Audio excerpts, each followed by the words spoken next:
Meu nome é Priscila e hoje vamos continuar o estudo sobre carta pessoal. No módulo 5, hoje ofereceremos um modelo de proposta de produção para que você exercite os seus conhecimentos adquiridos até aqui. Agradecemos pela atenção durante todas essas aulas e vamos lá! Nesse vídeo, teremos aqui a proposta de produção que pede que leamos os textos e consigamos produzir conforme as propostas. Então, vamos lá? A princípio, nós temos um texto 1. Essa proposta foi proposta de vestibular no ano de 2016 e começa aqui com o texto da autora Gabriele Pires Alves, que começa com o título O que vou ser quando crescer? Quando criança, sabemos ao certo o que queremos ser quando crescer. Bailarina, jogador de futebol, popstar. Embora essas opções pareçam ser definitivas, o amadurecimento nos faz perceber que as fantasias da infância não nos levariam a lugar nenhum. Possivelmente, o desejo de ser bailarina não era calcado na rotina de dedicação integral e cansativa dos ensaios e atividades físicas pelo qual elas têm de passar, mas sim no glamour das roupas e maquiagem e na possibilidade de ganhar a vida dançando. Ser jogador de futebol parecia ser divertido aos olhos dos garotos. Quer coisa melhor que ficar rico e famoso para brincar de jogar bola? E ser um astro pop, então? Aparecer na televisão, viver rodeado por uma multidão de fãs, fazer show pelo mundo iluminado por grandes holofotes é a fantasia de quase toda criança. Mas com o amadurecimento, esses devaneios dão lugar a uma perspectiva real. Agora é preciso decidir de fato a carreira a seguir. Autoconhecimento. Nem todos têm facilidade para uma escolha imediata. Para decidir a melhor profissão a ser seguida, é preciso, antes de tudo, se conhecer melhor. O autoconhecimento nos possibilita balizar nossas vontades. Podemos ter várias carreiras em mente, mas o caminho certo, aquele que trará felicidade e sucesso profissional, só vem quando nos conhecemos. É preciso fazer previsões. Será que daqui a 3 ou 30 anos estarei feliz lidando com os assuntos próprios da profissão e que tanto me empolgam hoje? A carreira, é claro, tem de proporcionar diversão. Um profissional que trabalha de bem com a vida rende mais e se sente realizado. Em contrapartida, aqueles que embarcam em uma carreira somente pela possibilidade de ascensão social podem acabar frustrados e sem dinheiro por não se destacarem no mercado de trabalho. O ganha-pão tem de unir habilidade e sustentabilidade.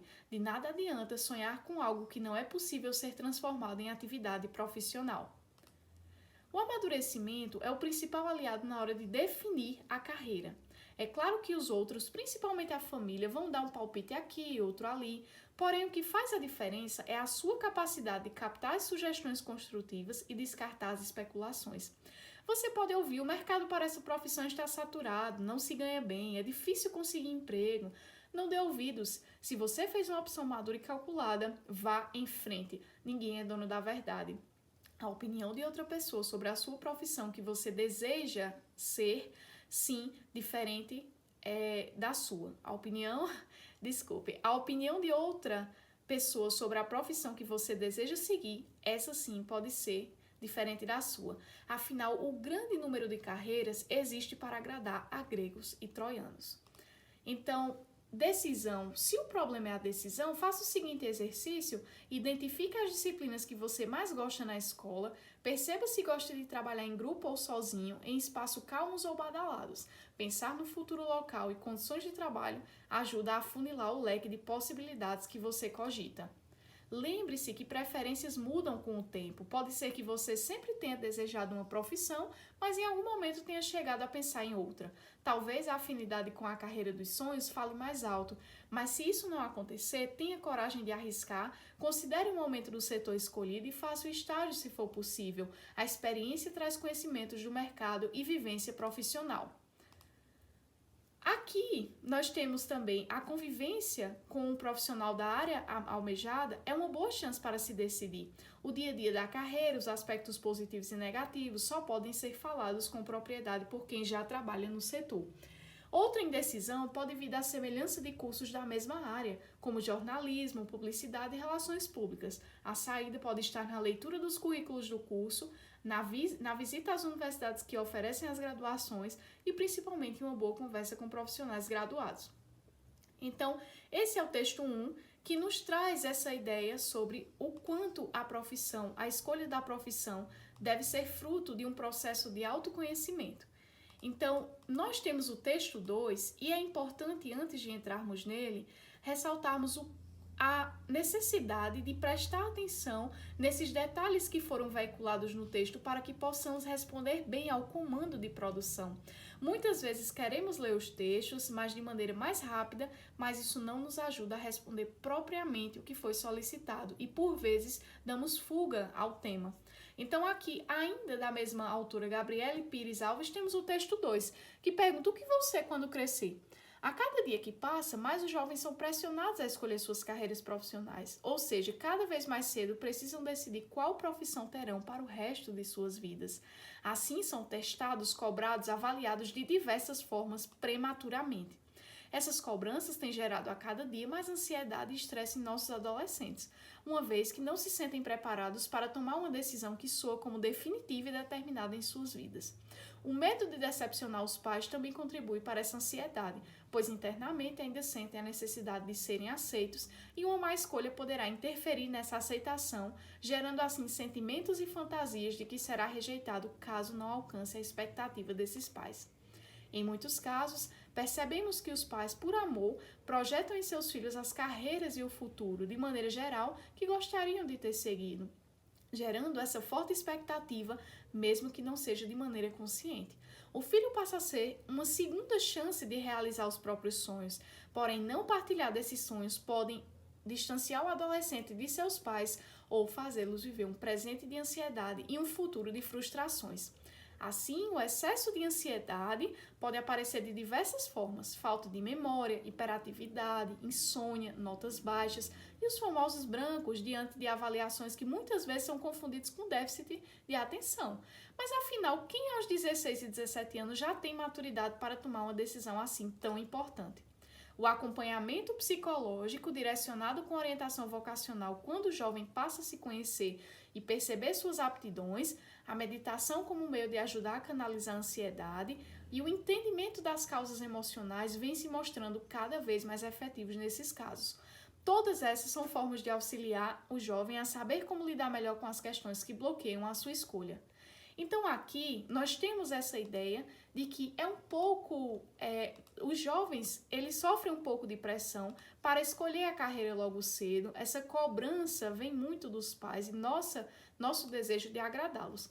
Então essa proposta é, além de atual, muito adequada ao público que vai tentar vestibular ou que vive nesse dilema. Então lembre-se que essa linguagem e esses temas estão bem adequados à proposta que vamos ler agora. Então, a proposta para a carta pessoal é: entenda o contexto de produção. Quando nós falamos em contexto de produção, nós estamos falando em uma história que é montada para que o leitor que vai escrever a proposta possa se familiarizar. Então, imagine, você é estudante e você está finalizando o primeiro ano do ensino médio e se encontra no momento decisivo da sua vida, a escolha de sua profissão. Então, até agora as informações que tenho sobre esse sujeito é que ele é estudante, faz o primeiro ano do ensino médio e precisa saber ter uma escolha de sua profissão. Na sua escola, há um psicólogo responsável pelo acompanhamento vocacional. E após ter passado por um teste para ajudá-lo nessa escolha, a sugestão desse psicólogo foi que você entrasse em contato com alguma pessoa conhecida. Então, até aqui nós temos que você é um estudante do ensino médio que faz o primeiro ano, precisa escolher a sua profissão e já passou por um teste de aptidão vocacional por um psicólogo e que esse psicólogo deu como sugestão que você entrasse em contato com uma pessoa conhecida e, continuando, que exerça a profissão pela qual você parece ter mais interesse e aptidão. para que saiba como é a rotina diária desse profissional. Então, nesse caso, nós temos a informação de que não basta você entrar em contato com essa pessoa conhecida, mas para ter noção desse interesse, dessa aptidão que você tem, segundo esse teste, mas para saber como é a rotina diária desse profissional. Além disso, você resolve, estudante de ensino médio do primeiro ano que fez o teste vocacional, escrever para um tio, apresentando o interesse pela profissão e solicitando informações da realidade da profissão. Então, aqui nós temos dois comandos. Você precisa apresentar o interesse pela profissão desse tio e precisa solicitar as informações da realidade dessa profissão. Então, no momento em que falamos de estrutura do texto, essas duas questões, elas devem ser abordadas, e é isso que chamamos de conteúdos e objetivos conforme a aula 1. Então, no comando de produção, e você pode pensar, professora, mas está repetido, está tão repetitivo, mas o comando ele serve justamente para isso, para fixar o que não deve faltar na produção em questão. Então, considerando o contexto da produção acima apresentado, redija uma carta pessoal para o seu tio. Nela, você deve apresentar o seu interesse pela profissão dele, que no caso foi a profissão escolhida pelo seu teste vocacional e pela qual você tem interesse e aptidão, e solicitar informações sobre a realidade da profissão que ele exerce. Sua carta deve conter no mínimo 10 ou no máximo 15 linhas, conforme vimos também no módulo 4. Não dê nome ao seu tio ou tia. Assine a sua carta como Vitor ou Vitória, sem mais complementos. Então, assim, você percebe que esse comando de produção pede que você adapte a sua assinatura a Vitor, no caso, se você quiser assinar como ele, ou a Vitória. E ele tem como destinatário, no caso, o seu tio. Então, você vai escrever para o seu tio com esse conteúdo. Sendo assim, boa produção!